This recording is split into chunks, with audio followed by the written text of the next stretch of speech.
Hello, Princess on a Pillow here. I am here to do a review slash recap with my opinion on Love After Lockup Season 5 Episode 43. It's titled Ring and Run! Exclamation mark. Let's get started. First couple is Bianca and Daniel. Daniel's parents come and pick him up to take him shopping for clothes. And they left Bianca in the apartment alone with cousin Robert. So while Daniel and his parents are shopping, Daniel asked his mother, what does she think of Bianca? The mother said, I like her as long as she quits drinking. Those were her words. I like her as long as she quits drinking. Then she asked Daniel, did Bianca drink last night? Daniel said no.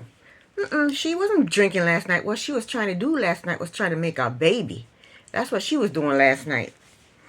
Daniel said Bianca's problem is she doesn't want to use birth control and she doesn't want him to use any condoms. Daniel told his mother that he did not use protection last night. What a thing for a grown-ass man to tell his mother.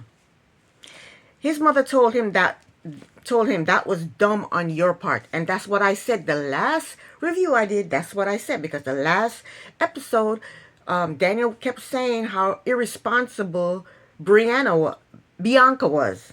And I kept saying, you are just as irresponsible as she is. Because you can protect yourself from not having a child. It's not just her, it's you too. His mother told him that when they break up, he won't have any money because he'll be paying child support. Daniel told her that they are not breaking up and they're not getting pregnant. The mother said, well, she needs to get on the pill. Daniel said, yeah. I say, don't leave it up to Bianca. Because she may tell you that she's taking the pill and she ain't taking the pill because you know she has baby fever. You know she wants a baby. So don't leave birth control up to her. You know? Anyway, Daniel wants to propose to Bianca, but he doesn't want to marry her right away. I think he just wants to propose to her to get her off of his back. Right? I say don't propose to her unless you are willing to marry her right here, right now. That's what I say. But do what you want to do, Daniel. So they look at rings. And then they found a ring that they like, and then they go to the checkout, and Daniel's stepfather pays for the clothes and the ring. And I think the total came up to $71.68. I think that's what the lady said, $71.68. Then we see cousin Robert and Bianca at the bar ordering drinks. And cousin Robert is married. I saw a ring on his finger, and I know his wife is somewhere saying, yeah, you better make yourself prominent on that show so we can get this TLC money. So Bianca basically told us that she's an alcoholic. She said she loves to drink and sometimes she takes it too far. Hey, that's an alcoholic to me as far as I'm concerned. So while she's sucking down her drink, she starts to bash Daniel, to his own cousin. She said Daniel is a mama's boy and it's gross. She said Daniel is with someone way younger than him and she liked to have fun. She told cousin Robert that after all she's done for Daniel, he couldn't even pour her a cup of coffee. She's still on that. That's what, 3 episodes ago and she's still talking about the coffee? My gosh. Then she told cousin Robert that she's not happy with the sex. She said Daniel is not doing any foreplay. She said all he wants to do is stick it in. He don't want to do any foreplay. Cousin Robert said to the cameras, he said, I don't know what to tell her. I'm lacking in foreplay. All I want to do is stick it in too. He doesn't do foreplay either, so he don't know what to tell her. So they start talking about her wanting a baby and having how Daniel wants her to take the plan B. She said it's her. She said she's not taking a Plan B because it's her body and it's her choice. She said she's not going to baby trap him, but she wants to because she has baby fever. Cousin Robert told her that kids cost money. Bianca said, well, Daniel has 9 months to get a job. Cousin Robert said that there are other things that you have to pay for before the baby comes. Bianca said, well, I got money. Cousin Robert said that Daniel has never been on his own. He's always lived with his mom. But Daniel had a wife and a child before he went to jail. So that can't be true, can it? Or maybe him and his wife was living with his parents? I don't know. Bianca said she wants a shot. And then she said, maybe I do have an alcohol problem. You think? So her and Cousin Robert, they're doing shots. And right after they do shots, Daniel and his parents walk into the bar. So the stepfather is going off on Bianca, and she's sitting there like this. Oh, I'm sorry. I'm so sorry. I'm sorry. And then Daniel said something to her, and she said, she got defensive. She went like this. She goes, if I effing want a drink, I'm going to have a drink. She just got defensive all of a sudden. So then Daniel said he want a shot. Bianca said, and take a shot. And Daniel said, see, I was trying to see if you would be supportive of me, but you failed. That's not being, she was being supportive. He said, I want a shot. She goes, well, take a shot. That's being supportive. What she should have said was, no, baby, you don't need a shot. Come on, let's go home. Then that would be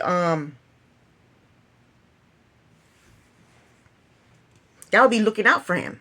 But she was supportive, right? When she said, if you want a shot, take a shot. She should have just said, no, baby, let's go home. You don't need a shot. So, but as far as he's concerned, she failed the test. But so Bianca told him, that's your problem. That's not my problem.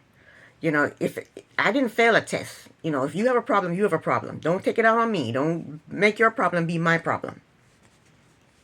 So then he said, I can't do this. And he walks off. So then the stepfather talked to her, and she acted all sweet and innocent. She goes, yeah. Whatever he was saying to her, she was like, yeah. So then Daniel and Bianca, they went outside to talk, and they both agreed that she's drunk. So then she wants him to kiss her, and he told her no. He said, I don't want to taste the alcohol, and she can't believe that he won't kiss her. So then they all leave out the bar, and she's telling his mother that she thinks she can drive home. And the mother's like, no, you can't drive. I'll drive you. So then they dropped them off at the apartment. When they got to the apartment, she's so drunk she can't even open the door to the apartment. So Daniel had to open the door to the apartment. And Daniel's parents are leaving the next day, and the mother is worried now that he's not going to have any support when it comes to his sobriety. So she's definitely worried about Daniel because Bianca was drunk, and she knows Daniel won't have any support. She's just going to be drunk all the time, and Daniel's eventually going to cave in and start drinking too. So she's worried about that. And then she doesn't want Daniel to give Bianca the ring because she's a drunk. So they get to the apartment. She can't open the apartment door. Daniel opened the apartment because she's too drunk. They go inside to sit down and talk. And he's pissed. He told her that he was triggered at the bar. She said, that's your problem. That's not my problem. So he's pissed. He said, you know what? I'm going to sleep on the couch. She goes, all right, good night. She went to the bedroom, went to sleep. He went on the couch and went to sleep. In his confessional, Daniel said Bianca is not mature enough to be a mother. Next, we have Justine and Michael. So Michael told the boys to get the hell out of his room, and then he punches a hole into the wall. So Michael, he's realizing now it's easier. Life was easier in prison than it is on the outside. He's stressed out. He has to work. He has to discipline the kids. His wife, his pregnancy is high risk. He may have to get it snipped, and he has bills to pay. The list goes on and on. He is stressed out. Prison life is looking sweet to him right now because in prison, all he did was eat, sleep, watch TV, go to the yard, play basketball, and hang out with his friends. He didn't have all this stress when he was in prison. So he goes for a walk. Then he comes back to the house, and I love what Justine said to him. Justine said to him, you're disciplining the kid, and you're disciplining him for destroying his stuff, and then you turn around and destroy your own stuff by punching a hole in the wall. But he's not trying to hear what she got to say. He went to the kids' room and took their TV out of the room, because that's their punishment. They can't watch TV because they were fighting or arguing. So Justine said she will need a will because she doesn't think Michael will be able to take care of her kids and his kids if something were to happen to her. So the next scene, she goes to see her daughter, her oldest daughter, and her oldest daughter is a freshman in college, and she told her daughter that if anything happened to her, she would feel better if she would be a better, if anything, Justin told her daughter, if anything happened to her, she would be a better parent than Michael would. And she's putting all this on her daughter's shoulder. That's too much to put on her daughter's shoulder. Her daughter is a child. Her daughter asked her, why did you get pregnant again so soon when you knew you were a high risk? And Justine said that it's because they really wanted another baby. So then we see Michael, he's playing basketball with his oldest daughter. And we found out that his two youngest kids are not in Vegas. They're with their mother. And she's feeling guilty because she is in Vegas and the two younger kids are with their mother. I think they all have different mothers. So his daughter told him that he was irresponsible for them to get pregnant right away. She said basically the same thing Justine's daughter said. She said they were being irresponsible to get pregnant right away when Justine is high risk. And Michael said he doesn't regret the pregnancy, he regrets the timing. Next we have Kimberly and Joey. Joey is anxious to find out if Kimberly's oldest son is his child. So he's harassing her to keep checking her email to see if the results came in. In the meantime, Kimberly wants to go house shopping, but she doesn't have house shopping money. So she told Joey that he needs to get a job. And it seems that he has training for HVAC. But he doesn't he seems to think that that job is too degrading for him. He has to crawl all over the place, crawl in attic, crawl in basement, and when it's hot, and he might encounter spiders and rats and stuff like that, and he doesn't want to do that job. But he has he went to training for that. He needs to open up his own daddy daycare is what he needs to do. So next we see Joey's on his way to an interview for a HVAC service position. And the job is everything he doesn't want. He doesn't want to do that job. He just got through telling Kimberly that that's not the job he wants. So why is he going for an interview for that job? So he told the interviewer that he has a certification, but he only knows the basics for that type of job. He told the guy that he just got out of prison. He just got out of prison is what he told the guy. And he has an extensive prison record. He told the guy that he's a drug addict, and for a long time he stole in order to support his drug addict. The guy said, from what you're telling me, this looked like a no-go. He said, but we're going to drug test you and we're going to let HR make the decision. But the guy told him, no, you ain't going to get this job. And Joey didn't want the job. Joey said all negative things about himself. He never said anything good about himself. When you're in a job interview, you're supposed to say good things about yourself. You're supposed to sell yourself. He's telling this guy that he has a prison record. He just got out of prison. He's a drug addict, and he stole in order to support this drug addict. He didn't say anything good about himself, like I'm a good worker, I'm a hard worker, I learn fast, I'm punctual, I'm reliable. He didn't say nothing good about himself. Joey didn't want this job. Joey just went to this interview so that when he doesn't get a job, he can go back and tell Kimberly, see, I tried to get a job and I couldn't get a job, so now get off my back, I can't get a job. That's why he went to this job interview, because he did not try to sell himself to get this job. Next is Melissa and Louis. This one is short. Louis and his friends went shopping for a ring for Melissa. So he went from store to store, and they all told him that a 2-carat diamond ring costs more than $10,000 to $12,000, which is all he's willing to spend. He needs maybe double that amount, more than double that amount, in order to afford a 2-carat diamond ring. So now Louis is having second thoughts that, maybe he shouldn't be getting married right now if he can't afford to get her the ring that she wants. So he goes back into one of the stores, and the guy sold him a ring. He went down on the price and sold him a ring for $18,500.